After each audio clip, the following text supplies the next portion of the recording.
Hospitals at night feel like a different world, shrouded in an eerie stillness, where the faint hum of machinery and the distant drip of water amplify the silence. I work as a nurse in the emergency department, and that night, I was scheduled for the usual night shift. At 3 a.m., the hallways were completely empty. The air was filled with the faint smell of disinfectant and the rhythmic beeping of medical equipment. Suddenly, I heard a faint sound of crying. Following the sound, I spotted a little girl huddled in the corner of the hallway, her frail body trembling slightly. The dim lighting cast long, shifting shadows around her, adding to the eerie stillness. She was about 7 or 8 years old, dressed in a blue and white striped hospital gown. Her face was pale and her hair was messy. "Why are you here all alone?" I crouched down and asked gently, noticing the hospital bracelet on her wrist. The girl looked up and, in an unusually mature tone, said, "I'm waiting for my mom.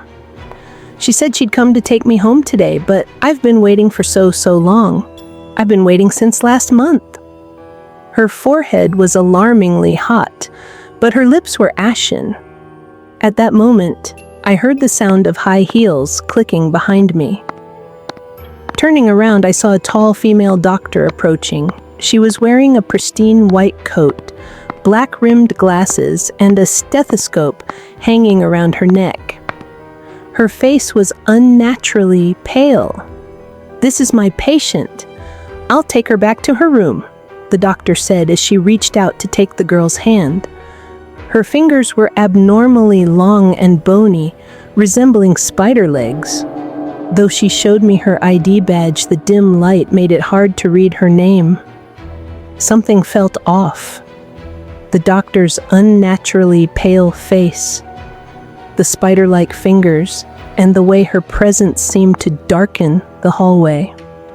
When I returned to the nurses' station and checked the duty roster and patient records, I realized with a shock that there was no pediatric doctor on duty that night.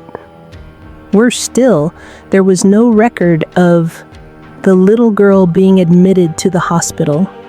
The next day, I reported the incident to the administration and requested the security footage.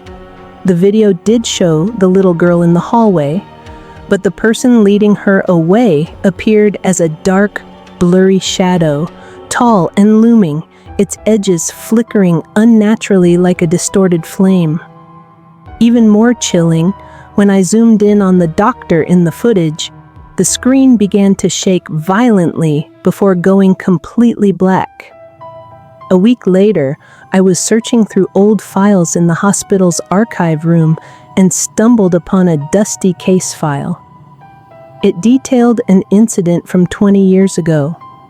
A mentally ill woman, who had once been a doctor, lost her license for conducting illegal experiments on pediatric patients. She often disguised herself as medical staff to approach children late at night. The description matched the woman I had seen: tall, wearing glasses, and with unnaturally long fingers.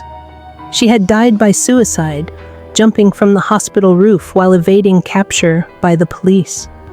As I was processing this horrifying discovery, the office door creaked open. Standing there was the doctor from that night, her pale lips curling into a slow, unsettling smile. Her dark, hollow eyes locked onto mine, and her head tilted slightly as if savoring my fear.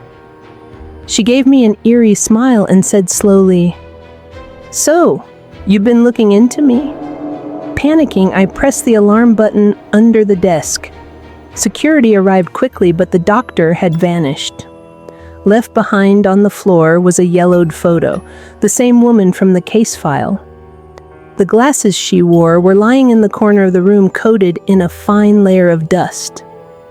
After that incident, the hospital increased nighttime patrols and installed more advanced surveillance systems. Though the doctor never appeared again, I couldn't help but quicken my pace every time I passed the pediatric ward, afraid I'd hear the familiar sound of high heels clicking behind me. But the nightmare wasn't over. 1 month later, during another night shift, I passed the 5th-floor pediatric ward and heard crying again. This time, it was a little boy, also dressed in a hospital gown, squatting in the corner of the hallway. "What are you doing here?" I asked. The boy looked up and gave me a chilling smile. "I'm looking for a new organ. The doctor said my heart is broken and needs to be replaced. She said she'd find a perfect match tonight." His voice was hollow and cold, completely unlike a child's.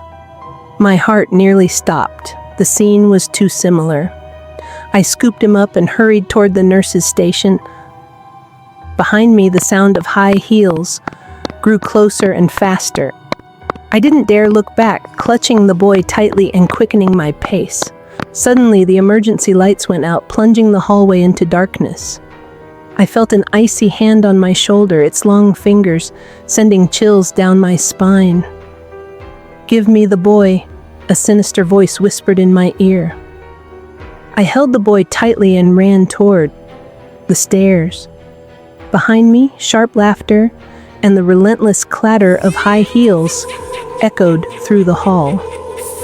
When I finally reached the lobby, the boy in my arms had vanished, leaving only a trail of wet footprints leading into the shadows. The next day, I requested to be reassigned to day shifts. Even during daylight hours, I sometimes caught glimpses of a tall figure at the end of the hallway, or heard faint, high-heeled footsteps. Most chilling of all, I discovered that, over the past 20 years, pediatric patients had mysteriously gone missing at regular intervals. None of these cases were ever solved. The children simply vanished. Sometimes I wonder, what kind of experiments was that deranged doctor conducting? Where are the missing children now? And when the hospital is silent at night, I swear I can still hear the cries of children and the never-ending sound of high heels.